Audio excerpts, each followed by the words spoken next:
Venezuela hay un golpe de Estado, como lo denuncia la oposición en esta nación? Bueno, eso forma parte del lenguaje político, de la espectacularidad del lenguaje político, pero la verdad no tiene nada que ver con lo que es el Estado de Derecho, la democracia, la Constitución y lo que es la naturaleza de un golpe de Estado.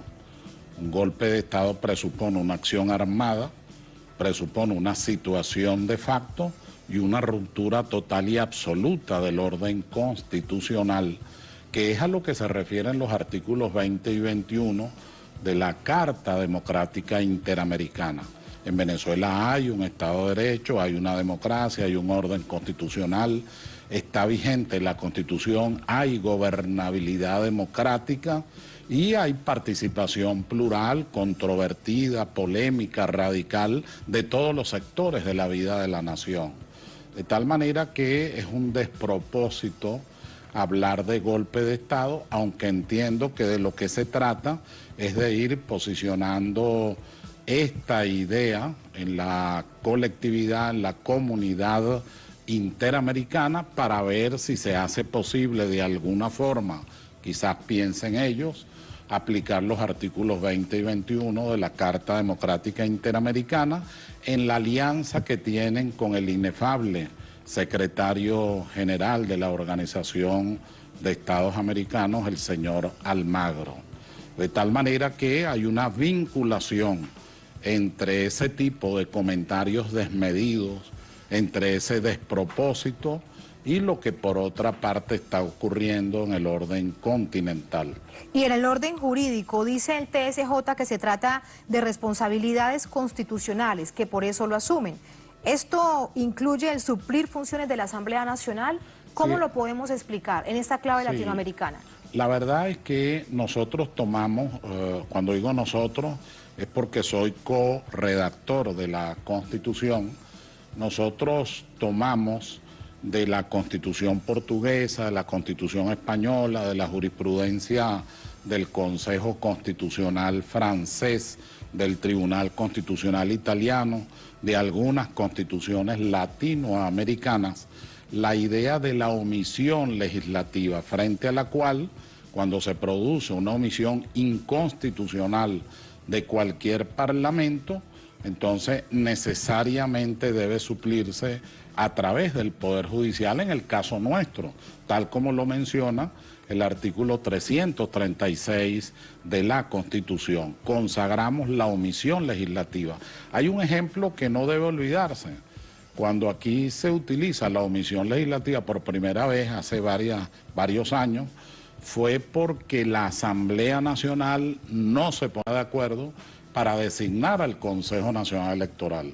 Y al final, ¿quién lo designó? La Sala Constitucional del Tribunal Supremo de Justicia tuvo que asumir esa función para que no se creara una inestabilidad institucional o no se creara una situación de vacío en la aplicación de la norma referida, en este caso en lo que respecta a la función que tenía el Parlamento para designar a los rectores del Consejo Nacional Electoral.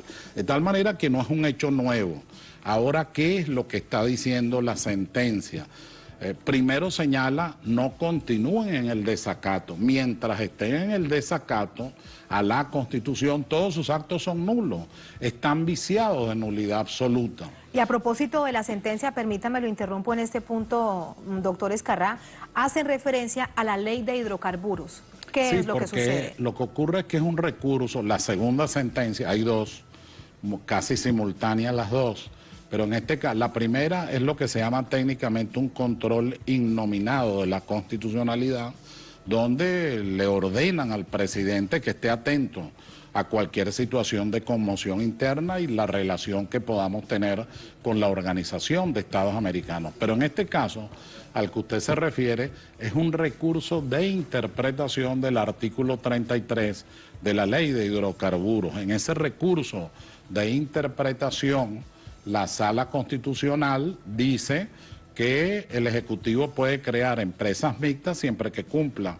con las condiciones de ley y además informe al Tribunal Supremo de Justicia.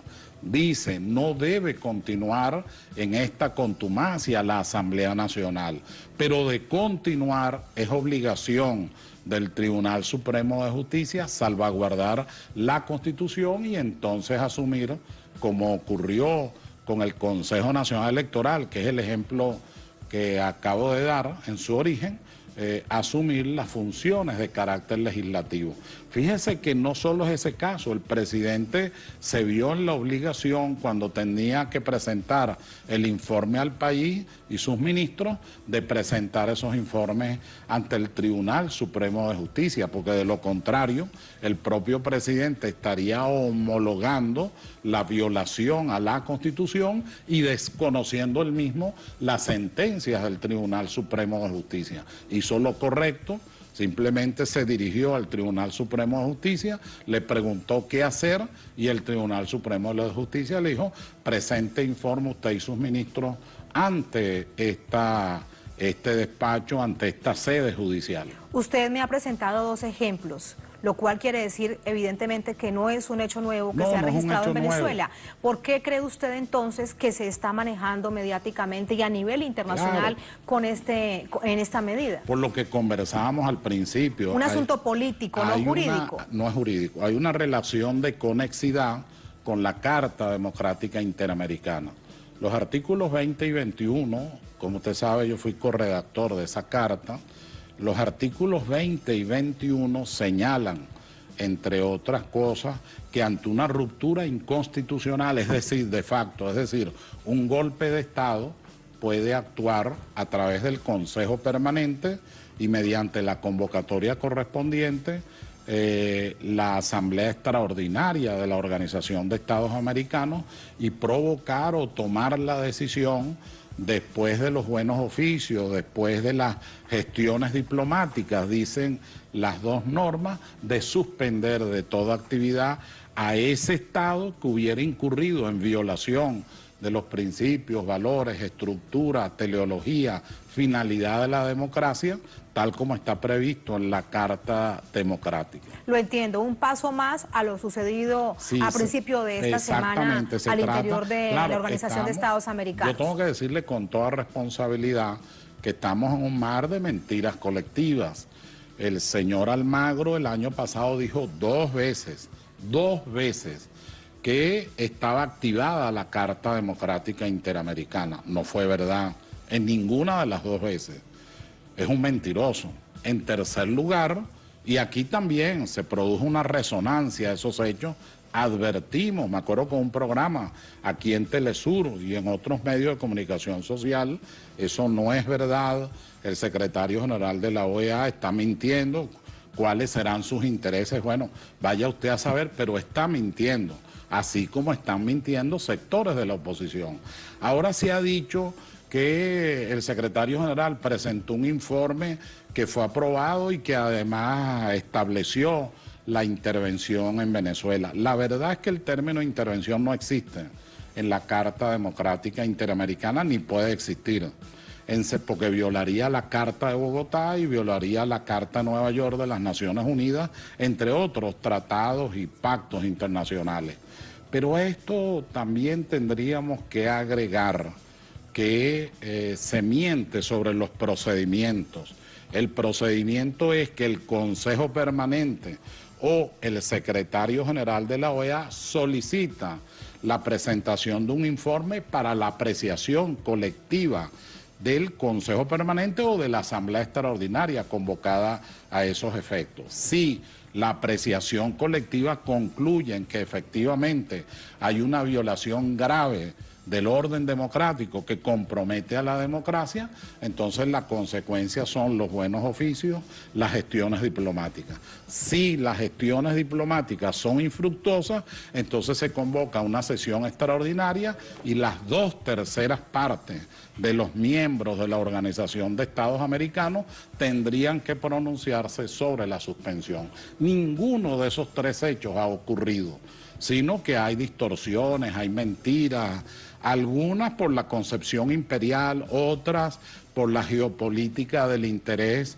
sobre Venezuela. No es extraño a nadie que Venezuela es un objetivo estratégico por su posición geopolítica, pero también por sus minerales estratégicos, preciosos, por el recurso petrolero, por el recurso gasífero, por una serie de razones que la hacen objetivo estratégico.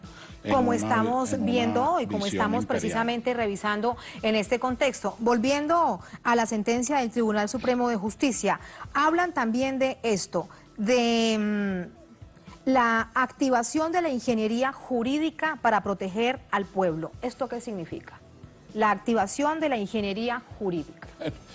De verdad es una terminología extraña al derecho, ¿no? Ingeniería es ingeniería y lo jurídico es lo jurídico. Presumo que se hablará de una metodología jurídica, creo que es eso. Presumo que se hablará de una interpretación jurídica, debo presumir que es eso.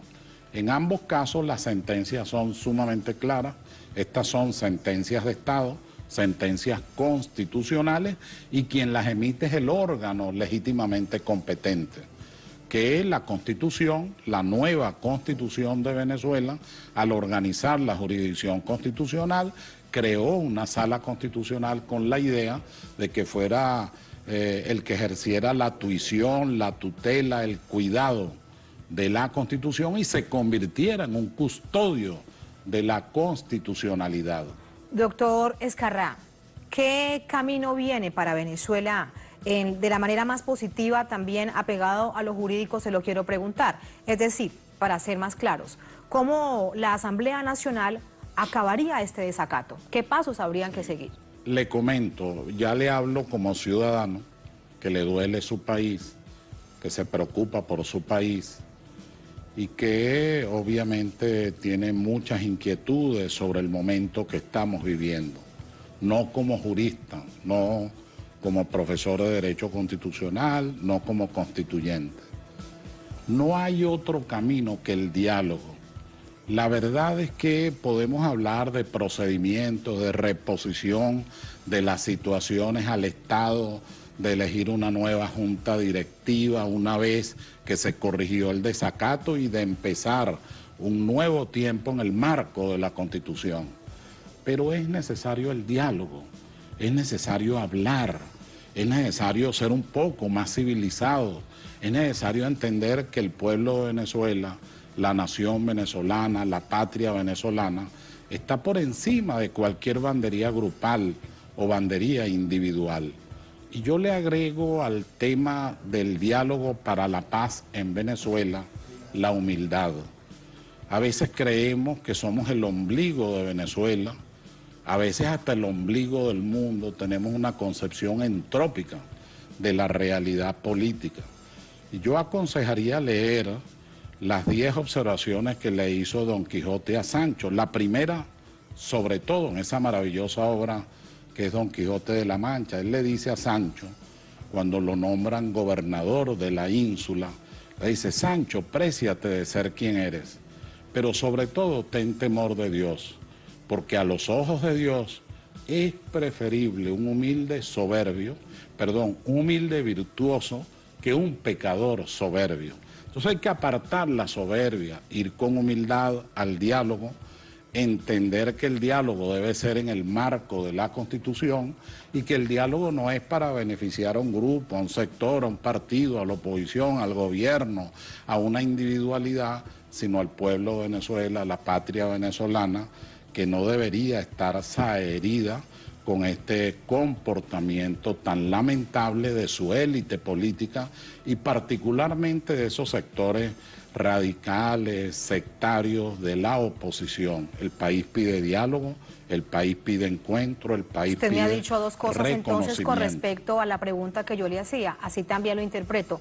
Diálogo, que resulta fundamental, el gobierno lo ha dicho también en reiteradas oportunidades, y también sí hay un proceso para que se acabe el desacato. Claro, en todo caso, hay quienes se preguntan lo siguiente: si el poder reside en el pueblo y este pueblo fue el que escogió esta Asamblea Nacional con mayoría opositora, ¿Se estaría violando entonces ese deseo del pueblo con esta decisión del TSJ? Claro, acuérdese que en la nueva teoría, o por lo menos la más actualizada, en materia de legitimidad, hay una legitimidad de origen y hay una legitimidad de desempeño.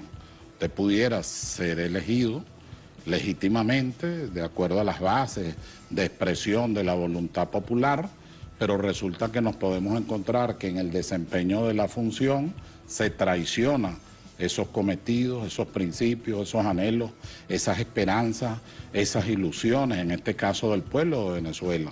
Esa mayoría circunstancial que integra la Asamblea Nacional pudiera tener una legitimidad de origen, que fue una protesta frente a determinadas políticas públicas. Pero hay que agregar que el desempeño, el procedimiento de estos diputados los ha deslegitimado. Y además, aquí utilizo una frase que no es mía, es de un doctor Restrepo de Colombia, que dice, hubo el saqueo de una ilusión.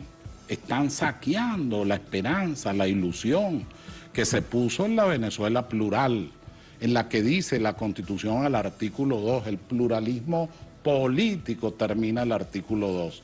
Entonces la idea es que nos entendamos a partir de las diferencias, que conversemos, que además nos reconozcamos con responsabilidad y seriedad y sobre todo con compromiso histórico de trascender, porque nuestra actuación en realidad ya tiene que ver es con las nuevas generaciones, no con el desempeño concupiscente de un cargo, no con la concupiscencia de un clientelismo, no con la corrupción, sino con el esfuerzo conjunto para engrandecer a Venezuela, no tanto siquiera por sus recursos, sino por la felicidad de su pueblo.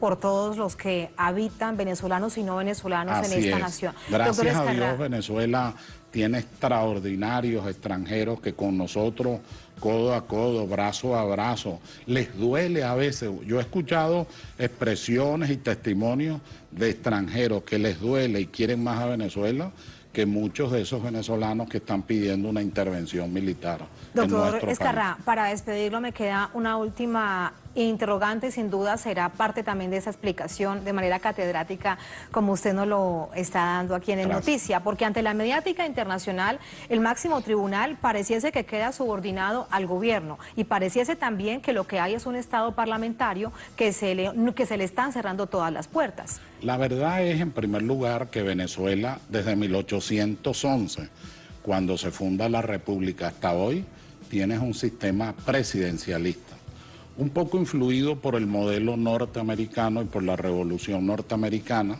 y, por supuesto, también parecido a alguna de las fórmulas francesas. Todo eso incidió en nuestros primeros constituyentes, pero hoy día es un sistema presidencialista, solo que moderado.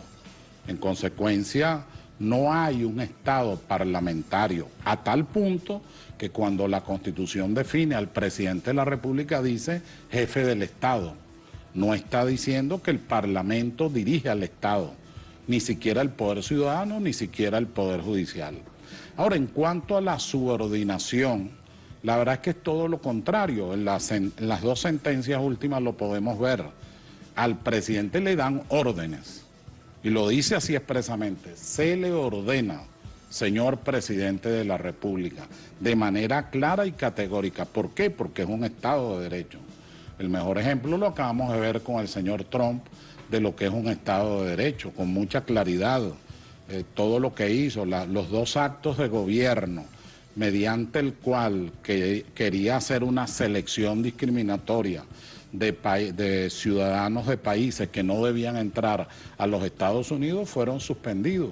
Ni siquiera por la Suprema Corte de los Estados Unidos, sino que fueron suspendidos por jueces, diríamos aquí, regionales de diversos El asunto ahora es que irá a la estados. Corte Suprema de Estados Unidos. Y ahora no le queda otro camino frente a la suspensión.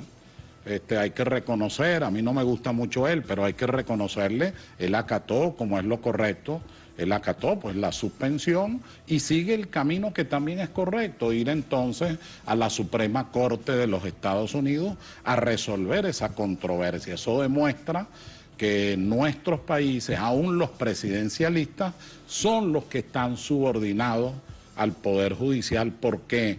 Porque el Poder Judicial es el custodio de la Constitución, del Estado constitucional de derecho y en consecuencia de las libertades fundamentales y de los derechos humanos básicos.